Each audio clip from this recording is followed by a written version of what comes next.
Tem coisas que a gente jura que só acontecem com os outros.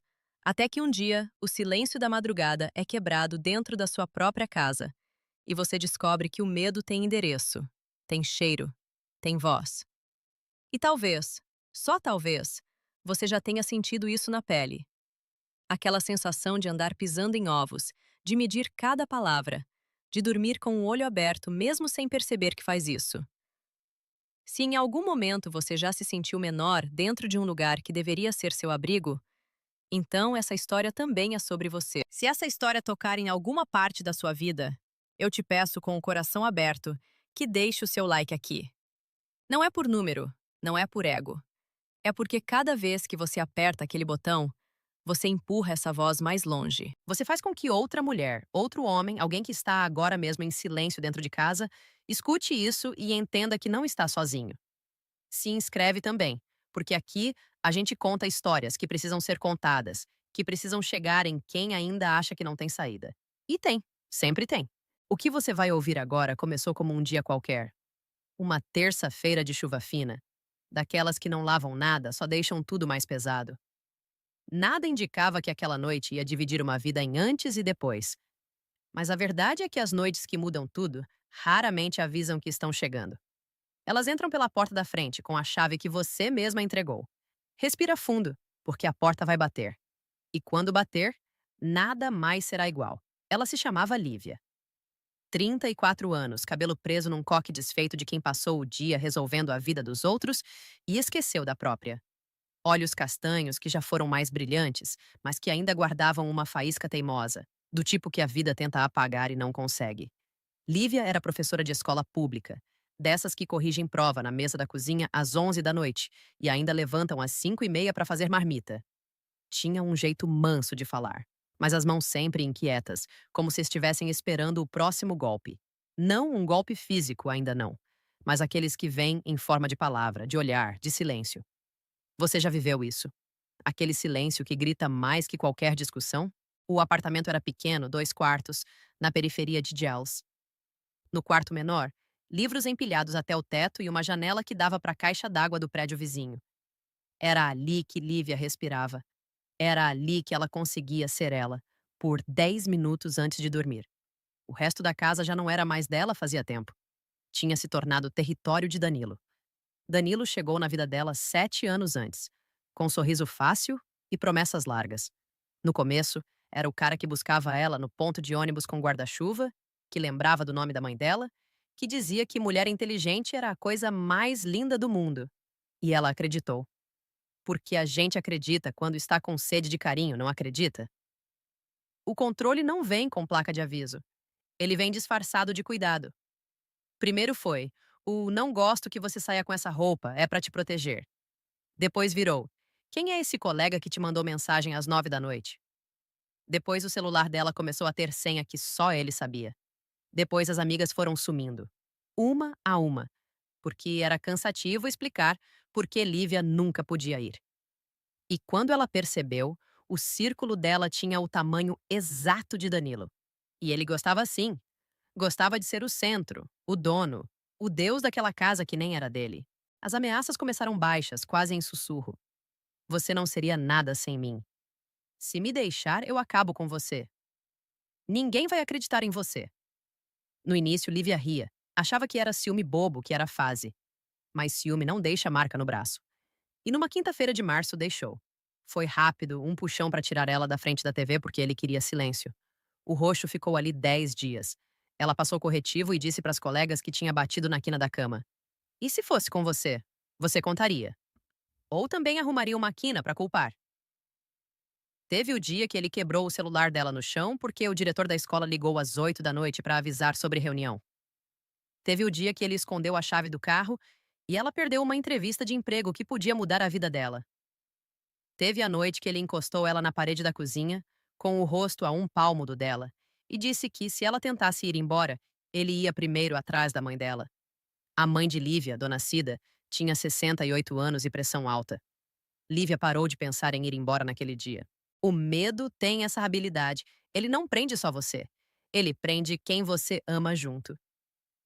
Lívia começou a dormir com a chave do quarto menor dentro da fronha. Não contou pra ninguém. Nem pra si mesma deu o nome certo para aquilo.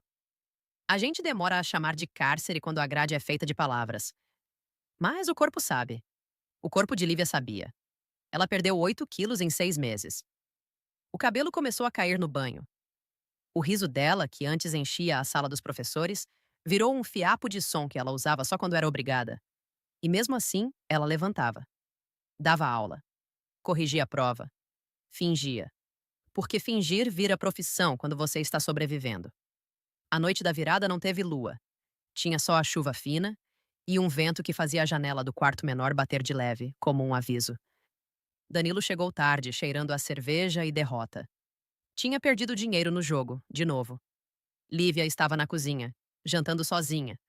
Um prato de arroz e ovo, porque era o que tinha. Ele entrou, não falou boa noite. Nunca falava.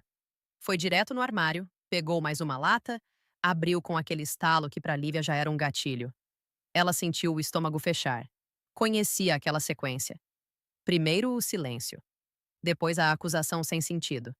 Depois o tom de voz que subia sem motivo. Depois, você tá me traindo, né? Ele disse, sem olhar para ela.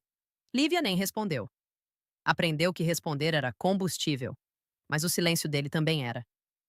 Tá me olhando com essa cara de quem esconde coisa. Acha que eu sou idiota? Ele se levantou.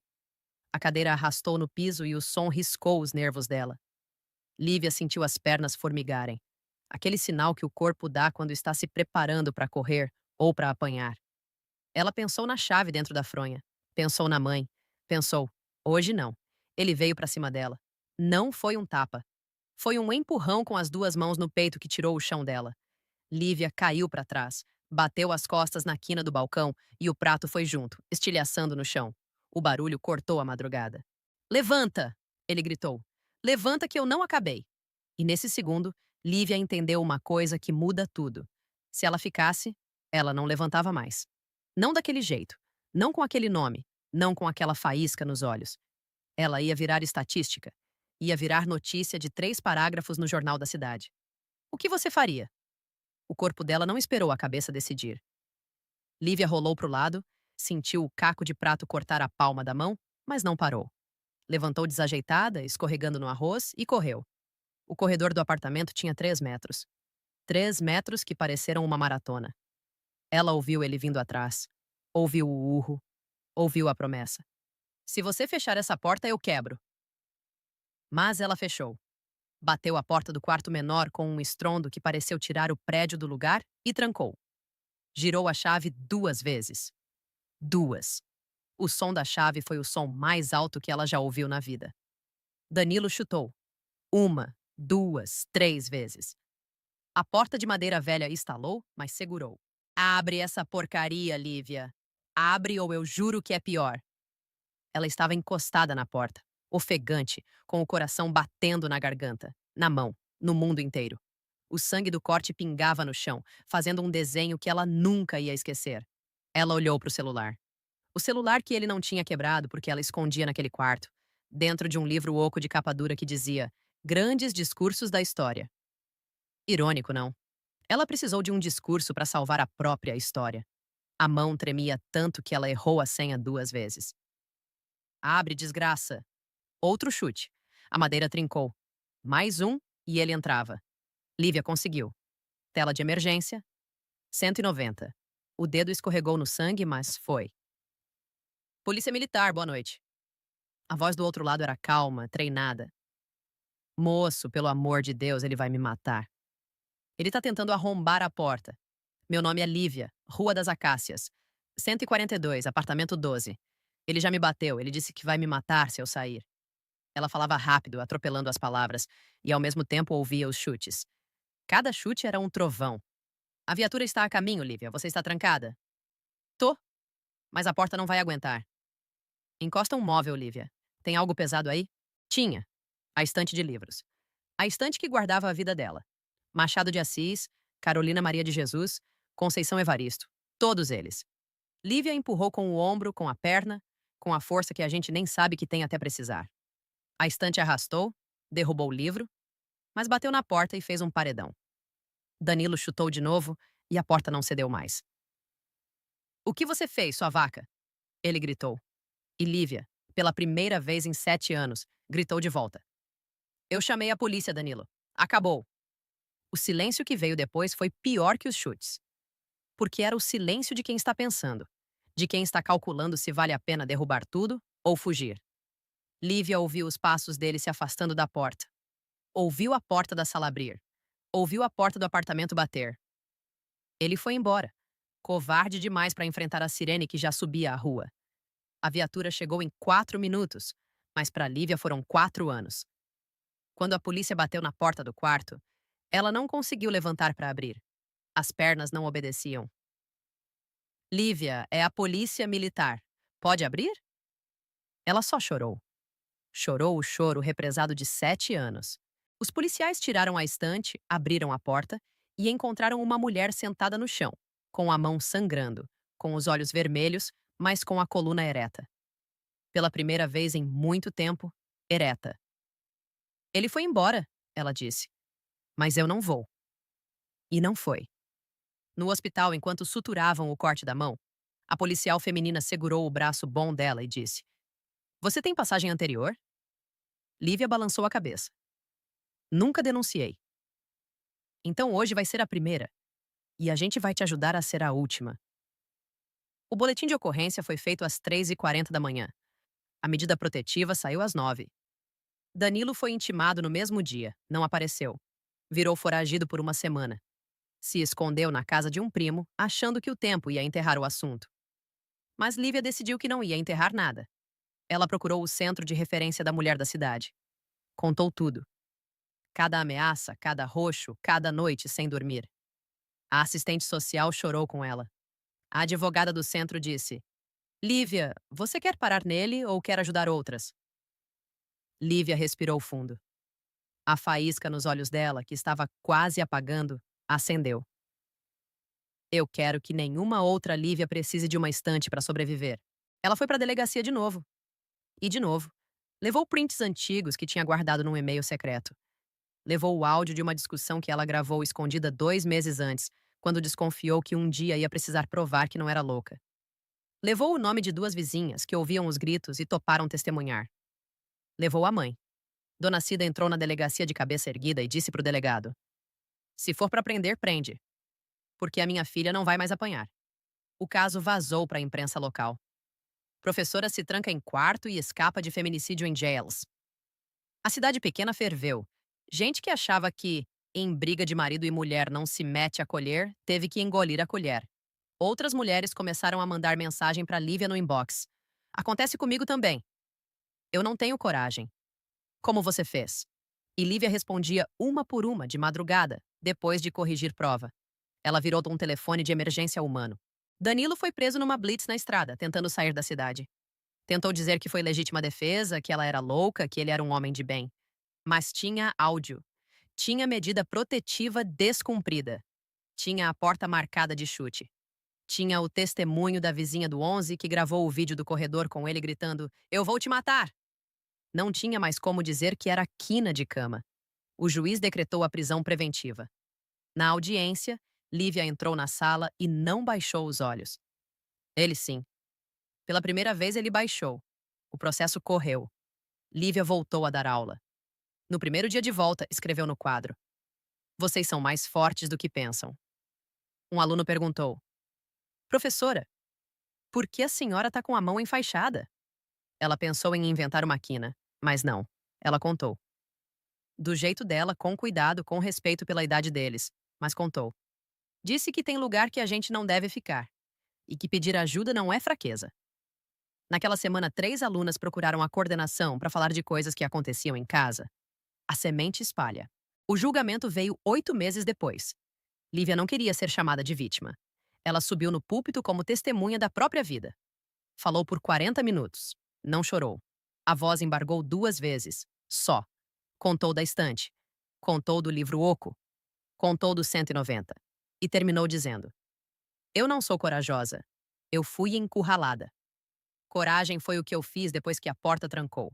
Coragem é o que cada mulher faz quando escolhe viver.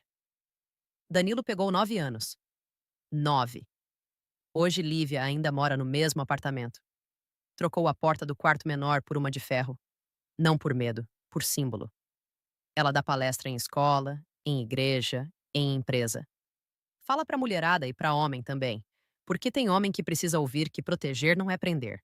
Ela fala do ciclo, fala do pedido de ajuda, fala que medida protetiva é papel, mas papel que salva quando a gente usa. Ela mostra a cicatriz na mão e diz: essa aqui me lembra que eu escolhi ficar viva. E que você também pode. A mãe dela, Dona Cida, agora tem a chave da casa. E Lívia dorme com a janela aberta. A chuva ainda bate de leve, mas agora lava. Lava o que passou. Lava o medo. E deixa só o que importa. A certeza de que a casa dela voltou a ser dela. E que nenhuma porta vai se fechar para ela de novo. A não ser que ela queira. A grande virada não foi o chute na porta. Não foi a sirene.